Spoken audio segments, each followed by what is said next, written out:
Meus amigos, estamos de volta para falar sobre o card do UFC 329 Conor McGregor versus Max Holloway. Lembrando que esse vídeo é a segunda parte. A primeira parte eu vou deixar nos comentários fixados ou nos cardzinhos aqui em cima também. Você pode estar lá conferindo. A gente analisou todas as lutas do card preliminar. E nesse vídeo a gente vai analisar as lutas do card principal. Temos aí a luta principal, né, Conor McGregor vs Max Holloway. Temos o Come Event com Paddy Pimblett e Benoit Saint-Denis. Então esse vídeo tá muito bom. De cara, vou pedindo para vocês, deixem o like, hypem o vídeo se tiver pelo celular. Eu sei que é chato a gente tá pedindo, mas a gente aqui do YouTube precisa para o desempenho do canal, beleza? Conto com a ajuda de todos. Tamo junto, bora pro vídeo.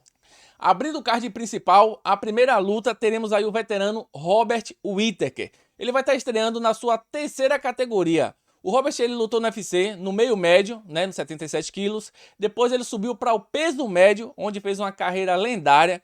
Foi campeão da categoria. O Adesanya foi a única criptonita dele aí no peso médio em seu auge.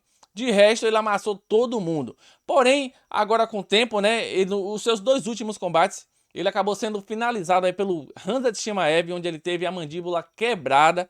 E depois disso ele perdeu por decisão dividida para o Reinier de Ridder. Não acho que essas derrotas fizeram ele subir, mas a idade dele, né, velho, tá chegando, chega pra todo mundo, o corte de peso da categoria que ele luta. Então eu acho que ele é um lutador que ele vai ficar pequeno para o meio pesado. Mas vamos ver como ele performa. É o favorito. Aqui, ó. Eu acho que ele vai lutar contra o Nikita Krylov, como diria Renato Moicano. E eu acho que ele vai ter sucesso aí contra o Nikita. O Whittaker ele é um lutador muito rápido, tem uma excelente movimentação, aquela base karateca que ele chuta muito rápido, golpeia muito rápido. Inclusive ele nocauteou em poucos minutos do primeiro round um cara que vinha com hype absurdo, que foi o Ikram Aliskerov, né? E depois disso, infelizmente, ele acabou tendo esses dois reveses aí contra o Reinier de Ridder e quando o Khamzat fraturou toda a mandíbula dele aqui. Tem foto inclusive aí. Só vocês procurarem que vocês vão ver. Eu não vou colocar aqui porque o YouTube geralmente não gosta de quando você coloca essas fotos muito expostas. Já o Nikita Krylov, ele é um lutador mediano, porém ele possui bastante experiência, lutou com muita gente aí. É aquele lutador mediano, famoso ganha e perde. Emplacou 3 vitórias seguidas, mas logo depois amargou 2 nocautes seguidos aí para o Dominic Reyes e depois para o Bogdan Guskov, aquele russo lá, amigo de Walter Walker. Depois ele nocauteou o Modesta Buskauskas, mas o cérebro desse cara tá chacoalhado, velho. O Robert, ele acerta muitos golpes aí e muito provavelmente vamos ver o Whittaker estrear na categoria aí com nocaute. Próxima luta da noite, King Green versus Terence McKinney. Tá aí uma luta que eu quero muito assistir, porque o que parece é que o King Green, o Rei Verde, e o Terence, eles eram amigos, né? Eles tinham combinados aí que não se enfrentariam, pelo menos por enquanto. Porém, o UFC ofereceu a luta para um deles aí e acabou aceitando. Eu acho que foi para o McKinney. A gente conhece o estilo dos dois. Se lutas comuns, a gente já vê esses caras entregarem uma verdadeira guerra. Imagina nessas circunstâncias, o Terence McKinney sem dúvida é um dos lutadores mais agressivos do esporte, né? Já o Bobby Green com aquele estilo dele, gangster, debochado, guarda baixa, bate e sai, muito rápido, tem muita movimentação de cabeça. Eu tenho certeza que essa luta vai ser um lutão, né? O McKinney ou ele nocauteia ou ele é nocauteado. A maioria das lutas dele não passa do primeiro round. O cara simplesmente cai pra dentro, justamente por ele ter esse estilo agressivo, esse estilo de jogo. É um lutador que tem um cartel mesclado, né? Ganha e perde, justamente pela essa agressividade que ele tem no primeiro round. Às vezes ele nocauteia, às vezes ele toma uma mão e é nocauteado. E vem de vitória, ele tinha sido finalizado pelo Chris Duncan, depois ele venceu o Kyle Nelson em uma vitória aí em 24 segundos do primeiro round. Ele nem lutou, ele não teve nem luta, eu assisti nesse dia. Já o Bobby Green, que depois que ele foi nocauteado pelo Maurício Ruff, o cara deu uma repaginada na carreira, meu irmão. Ele se reinventou totalmente. Aquele chute que ele tomou do Ruff ali, acho que deu uma acordada nele ali. Logo depois dele ter sido brutalmente nocauteado, ele teve 3 vitórias seguidas. Inclusive, na última, ele finalizou o Jeremy Stephens depois de uma performance espetacular. Assisti também essa lutão do Bobby Green. Impecável ele estava naquele combate. O McKinney, ele é favorito, né? Talvez pela essa guarda baixa do King Green ali, ele pode ser acertado, e a potência do McKinney é muito, né? O McKinney é muito forte no primeiro round. Inclusive o Rei Verde ele já foi pego nesse estilo de luta dele aí, né? Ele confia muito na movimentação. E, meu amigo, não, MMA é aquela coisa. A qualquer momento, um golpe pode entrar. Mas eu acredito que ele vai sobreviver à tempestade do McKinney. Vai ficar atento e vai acabar nocauteando aí seu ex-amigo. Então, nessa luta, é difícil de prever, mas vamos de King Green por nocaute. Próxima luta da noite, Brandon Royval versus Lunar,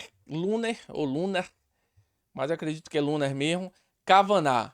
O Brandon Royval dispensa apresentações, mas mesmo assim a gente vai falar sobre ele aqui. Ele é um excelente lutador, já lutou com os melhores da categoria, já rodou a categoria toda, já lutou com Pantoja, já lutou com Brandon Moreno, lutou com o campeão, o Josh Avan, né? Ele tem muita experiência, é um veterano, mas acredito que ele ainda tem muita lenha para queimar, só que ele vai estar pegando o Luna Kavanagh, que vem pedindo espaço, né? Querendo tomar o espaço aí do topo na pancadaria, né?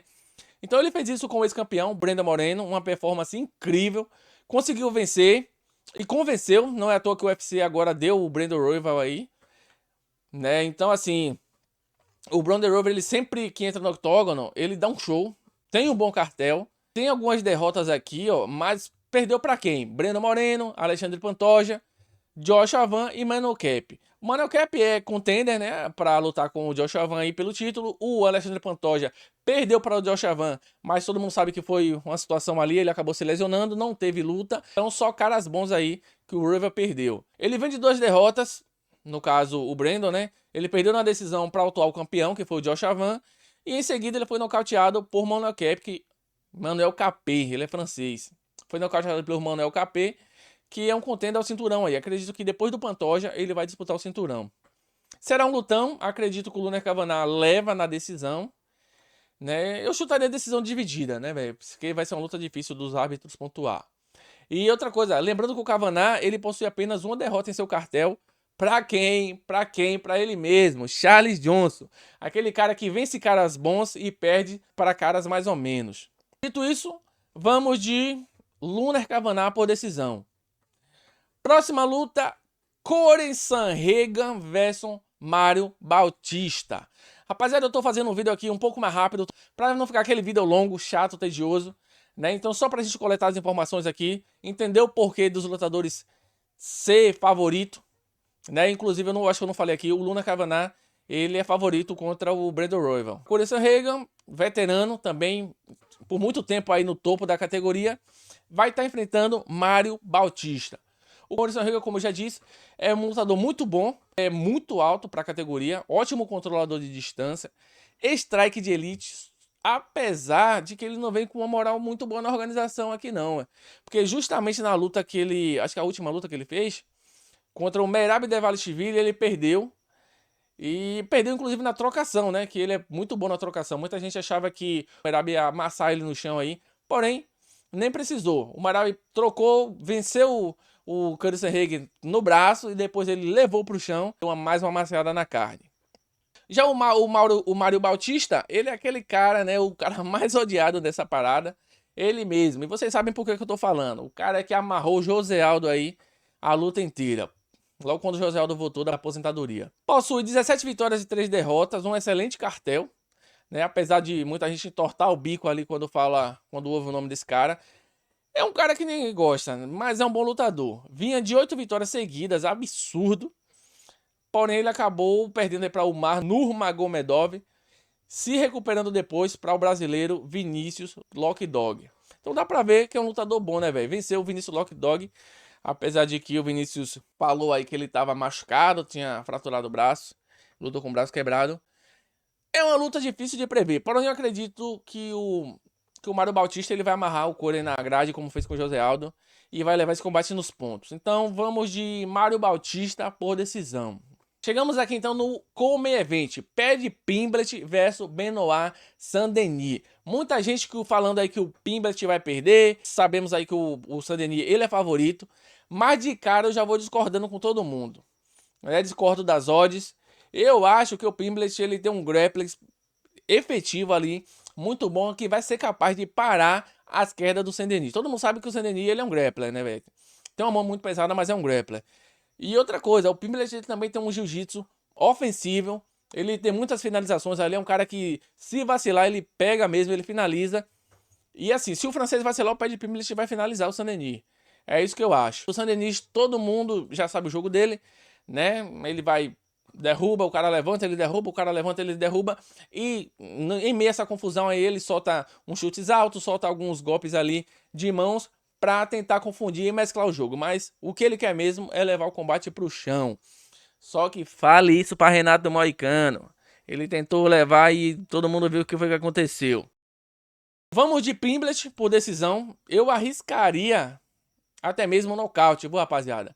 A gente viu a luta do Pimblett ali com o Jason Gate. Ele mostrou muita evolução, principalmente após o Gate agora simplesmente aniquilar o Ilia Topuria. Amadureceu bastante positivamente aí a luta do Pimblett com o Justin Gaethje. O cara é guerreiro, muito guerreiro mesmo, né? Resistiu ao Justin Gaethje.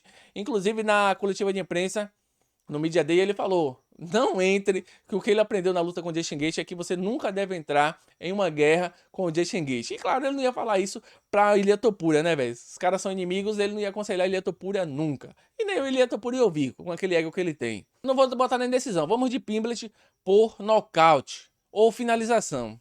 Vou ficar com finalização, Pimblett por finalização. Última luta do card, o homem. O cara que tá de volta aí, depois de 5 anos sem lutar, saiu da última vez sendo carregado com a perna fraturada lá em 2021. Mas um cara que, sem dúvidas, é a cara desse esporte, é a cara do MMA. Conor McGregor. Ele vai estar lutando aí com o Max Holloway. O Max Holloway é favorito, quase 70%. O Conor, ele vai ter aí, rapaziada, vou ser bem honesto aqui, ele vai ter 2 minutos, né, pra poder nocautear. Se ele não conseguir nocautear, o Max vai levar. A gente sabe que com o passar do tempo, o Max vai crescendo ainda mais de rendimento. Então, acredito que com o decorrer dos tempos, o Conor vai cansar e ele vai ser finalizado não, mas nocauteado pelo o Max. O Max Holloway, ele tem muito volume, mas vai estar mais pesado, vai estar com os golpes. Não acredito que ele vai nocautear o Conor McGregor. O Conor, ele mesmo no auge, ele ia baixando de rendimento. Não sei se vocês lembram, ele tinha um primeiro round absurdo, mas com o passar do tempo ele ia baixando. Imagina agora que ele tá 5 anos aí, fora de ritmo, né? Mesmo ele tendo muito fãs, é um cara aí que tem fãs no mundo todo, né? Tanto que nas suas entrevistas a gente vê percebendo ele alcançando números absurdos. Então vamos de Max Holloway por nocaute. Ele vai aposentar o Conor McGregor de vez aí. Então é isso, deixa sua opinião nos comentários, o que é que você acha. Quem vence aí? Benoit Saint-Denis, Paddy Pimblett, como main event, e na luta principal, Max Holloway ou Conor McGregor. Deixa tudo aqui nos comentários, deixa o like. Como eu falei, se você tiver pelo celular, hype em vídeo para ajudar, entendeu, velho? Ajuda muito pra mim aqui, eu sei que eu tô começando e eu conto muito com a ajuda de vocês para o canal continuar crescendo. Se inscreve também, tamo junto. Aqui agora são 22 horas, eu tô gravando aqui esse conteúdo para não deixar vocês sem atualizações, beleza? Tamo junto, até o próximo conteúdo. Valeu, rapaziada.